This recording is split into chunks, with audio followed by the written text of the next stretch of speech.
有民众到新竹城隍庙的商圈购买一斤100年老白子的冲泡式的炊粉，准备要煮的时阵，发现这个炊粉内底竟然有鸟鼠仔屎。业者承认有疏失，愿意换新的产品给消费者。新竹市卫生局嘛派员到米粉工厂来稽查，发现这个工厂有欠点，要求业者要改善。民众穿好配料，拍开包装，要甲炊粉落鼎来煮，却发现内底有乌色的物件，一条一条，敢若是鸟鼠仔屎。这个画面，互伊看一个是惊甲拢袂枵。消费者伫咧顶个月到新竹旅游，伫咧城隍庙附近买出名的炊粉，佮特别经100年的老厂牌，有的要送礼，有的要家己食。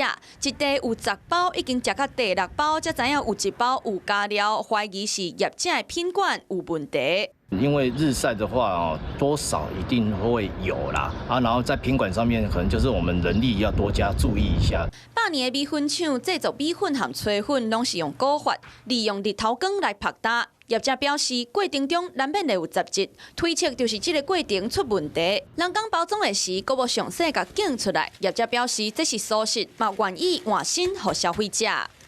查获缺失项目与开立限期改善通知书，届时复查不合格，将依食品安全卫生管理法处6万到2亿元罚款。卫生局嘛主动派员到米粉的加工厂来稽查，当场发现天棚有破空、电火有蜘蛛网，嘛无清洁记录，员工嘛无做体检等等的4项疏失，要求业者就要限期来改善，若是复杂无合格，就要开单。